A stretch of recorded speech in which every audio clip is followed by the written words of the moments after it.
namummaan keenya lachitti dhaabata jechuudha. Maaloo abbootii amantii maatiin jalaal? Maaloo jaarsa biyyaa maatiin jalaal?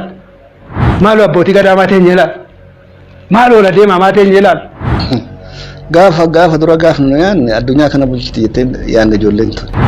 Gurroo fi achi qabanii as qabanii asin ishee gaarummaa addaatoo jedhamte iddoo tokko jedhamte duwwaatu dhaaluun ta'in achi fagaatee maaltu taa'eera achi fagaatee maal taa'eera egereen biyya kanaa eessatti deemaatti maal taati jedhamee hin ilaalamu yoo ta'e namni hidhamuu hin qabne hidhamuu hin qabu. Nama yakka dalage duwwaatu hidhamuu qabu.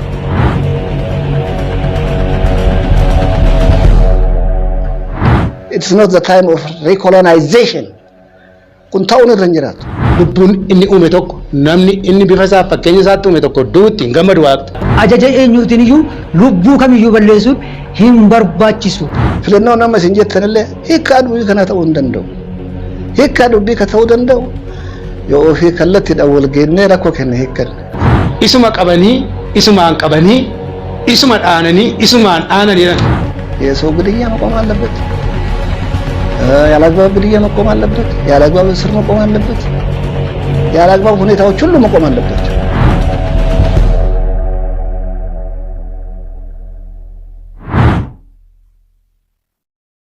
ኦሮሚያ ሚዲያ ኔትወርክ ኦዱ ገገባው ጉያ ከና ስንትማ አንስራይ ሰባቲም ፍለኖ ማርሳ ጃፋ ኢትዮጵያ ወጠበጀ ድግደም ኢቶኮ በረኩመላ ፊ ድግደም ኢቶኮ ገገፋሜ ቱሬ ወልቀበቴ ታቴወን ዊጠተ ደርቤ godinaale oromiyaa tokko tokko keessatti raawwatame kan hedduu nama dinqisiisudha jedhan qeerroo godina baalee magaalaa roobee fi naannoo isheerraa OMN fi yaada isaanii laatanii ummanni oromoo harki irra guddaan filannoo kanarratti hirmaachuu diduun mana isaa ooluun mootummaa kana wajjin akka hin hiriirre ibsanii jiru jechuun dargaggoonni kun himanii jiru.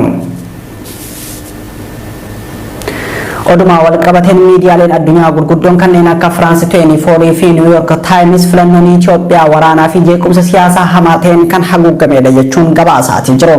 Yeroo qondaalonni mootummaa bilisiginnaa filannoo biyyaalessaa milkaa'aa ta'e geggeessitee jedhaa jiran kanatti addunyaan dhugaan Itoophiyaa keessatti mul'atu waraana ajjeechaa suukaneessaa fi beela ta'uu gabaasaa jiru.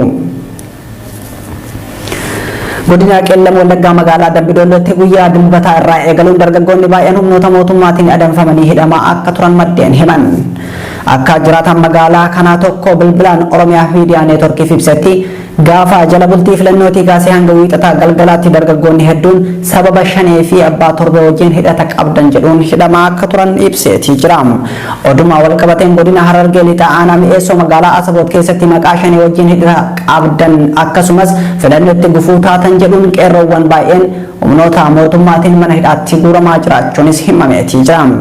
guyyoota sadan darban kana qofa qeerroowwanii fi maanguddoonni hidhaman dhibbaa ol ta'uu fi waraanni mootummaa jiraattota jeeqaa jiraachuu oromiyaa miidiyaa neetwork odeeffateetii jira.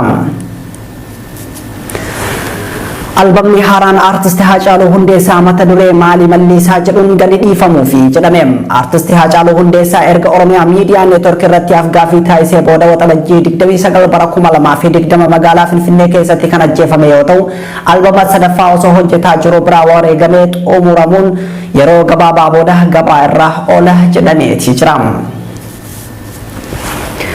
dhaabonni siyaasaa Oromoo lama koongireesii federaalistii Oromoo fi adda bilisummaa Oromoo dhiibbaa mootummaan Saudi Arabiyaatiin mana hidhaa keessatti baqattoota Oromoo irra gahaa jiru balaaleffatanii jiru. adda bilisummaa Oromoo fi koongireesii federaalistii Oromoo ibsaa wiixata darbee waxabajjii 21 bara 2020 waliin baasaniin dhiibbaa mana hidhaa keessatti mootummaa Saudi Arabiyaatiin baqattoota Oromoo irra gahaa jiruun yaaddoo ibsanii jiru. oduma walqabateen daraan lammiilee Itoophiyaa irra jireessa almaan Oromoo ta'an biyya Saudi Arabiyaa jiraatan irratti mootummaa biyyattiitiin raawwatamaa jiru daran hammaatee jira jedhan baqattoonni OMN dubbise. guyyaa kaleessaa dargaggoo Oromoo maqaan isaa Rahmatoo Aliyyee jedhamu kan dhalata godina Arsii aanaa Suudee ta'e poolisoonni Saudi Arabiyaatti dhukaasuun akka ajjeesamtu himamam. yeroo ammaa kana dubartoota ulfaa deessuu fi namoota umriin maanguddooman dabalatee namoonni hedduun qabamuun mana hidhaatti guuramaati jiru. tole kabajamtoota daawwattoota keenya oduun gaggabaaboo ammaaf qabannee kana fakkaata. gama ogummaa kaameraa fi suur-sagaatiin kan nafaana ture Tuujii Muhammadii qophiileen Oromiyaa miidiyaa neetworkii itti fufuun horaa bulaa.